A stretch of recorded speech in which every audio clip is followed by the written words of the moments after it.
এটা বুঝতেই দিছে আল্লাহ। তোরা যেরকম বললি যে তোদের শেষ রাতে খেলা, তোদের শেষ রাতে মাঠে দিয়ে দিছে, এটাই আল্লাহ। এই বুড়া লোকটারা আর দেখতে পারছে, আর সহ্য করতে পারতেছে এর জন্য।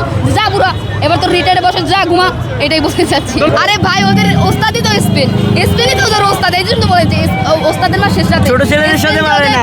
শুনেন ভাই, ওদের তো লজ্জা থাকা উচিত। ওর হাঁটুর বয়সী ছেলের কাছে ওরা হেরে যায়, এত বাজেভাবে হেরে যায়। এর জন্য বলি যে শুনেন, মান সম্মান নিয়ে লাল কার্ড খেয়ে, যে লাল কার্ডটা খেয়েছেন, এখন মান সম্মান নিয়ে চলে যান। আপনাদের এখন আর খায় না, আপনাদের ফিফা কেনার টাকাও শেষ, আর আপনাদের রিটায়ার্ডের বয়স। ফাইনালে ওরা তো মিশরের সাথে বাদ করছে। কি মিয়া, মিশরের সাথে জিততে পারছে ওরা তো চোর, ওরা চোর। গুগল এটা লিখে গুগলে চার্জ দিয়ে দেখেন।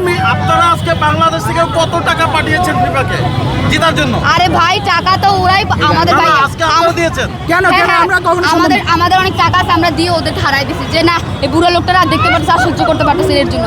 যা বুড়া, এবার তোর রিটায়ারে বসে যা ঘুমা, এটাই বলতে চাচ্ছি। অ্যাকচুয়ালি আপনি হয়তো আমাকে দেখেন নাই, সরি ফর ইনফরমেশন, ঠিক আছে?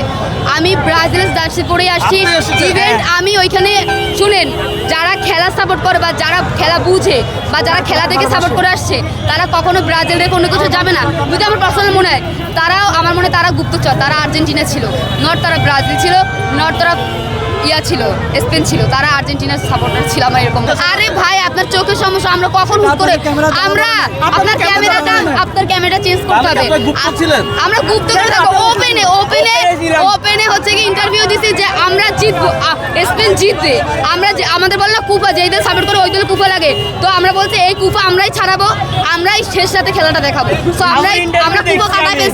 আমরা কুফা কাটায় ফেলছি, এটাই বলছি। ওরা যে জন্য লড়াই করে, ওইটা আমাদের অর্জন আছে। সো এটাই বলছি।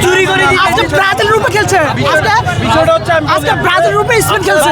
তারা কি বলছে আই ডোন্ট নো, বাট আমি আশাবাদী ছিলাম যে তারা ফাইনাল হলে হারবে, তো তারা হারছে। তার কথা আমি বলতে পারবো না, বাট আমি আশাবাদী ছিলাম। আমি যখন ক্লাস 3-তে পড়তাম, তখন থেকে আমি ফুটবল খেলি। সো আমার কাছে তখন থেকে আমার নেইমারকে খুব ভালো লাগে পার্সোনালি। ইতিহাস তো শুনেন, আমি আপনাকে বলি, আমার নেইমার নাকি তখন খেলেই নাই। আরে আপনি কি সাংবাদিক, আপনি তো কিছু জানেন না, আজারে শুধু উল্টোপাল্টা কথা বলেন। আমার কথা হচ্ছে কি, শুনেন, ইতিহাস ব্যর্থ মানুষকে মনে রাখে না। সো নেইমার এমন একটা লোক যে সেই ব্যর্থ, বাট তাকে হাজারো কোটি মানুষ ভালোবাসে।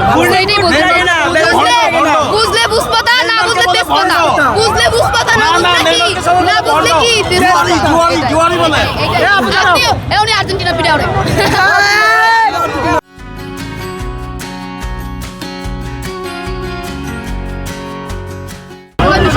তোমাদের তার থেকেও ভয়ঙ্কর ভাবে, যেমন দেখেন, যারা মেসির কামব্যাক নিয়ে আছে, মেসি কামব্যাক করলে 2টা গোল দিবে, আজকে 1টা গোলও দিতে পারে না। হাঁটুর বয়সী মানুষের কাছে তোরা হেরে গেছো, এর থেকে লজ্জার আর কি হইতে পারে ভাই? আমরা তো তারপরও আমরা তো তারপরে ভাই নরওয়ের সাথে খেলছি, আমাদের থেকে ওরা কত লম্বা। ওদের কাছে আমরা হাঁটুর মতো ছিলাম, হাঁটুর বয়স, আর ওরা তো সত্যি হাঁটুর বয়স। আমি এখানে খেলা দেখি নাই, ফার্স্ট অফ অল আমি বাসা থেকে খেলা দেখে আসছি, কারণ আমার ছোট বেবি আছে, আমি বেবি নিয়ে এখানে আসতে পারি নাই। এর জন্য আমি বাসা থেকে খেলা দেখে এখানে আসছি। এখানে আমি শুধু এতটুকু দেখতে আসছি যে ওদের চাপাটা কই গেল, ওদের চাপার কারণে আর্জেন্টিনা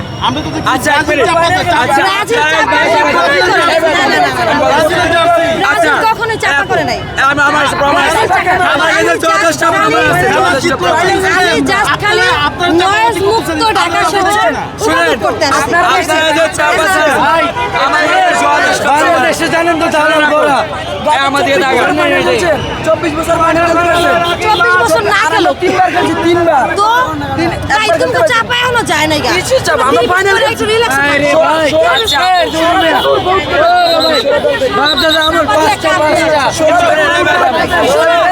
যদি চুরি করতাম ফাইনাল প্রতি বছর কাপ আমরা নিতাম।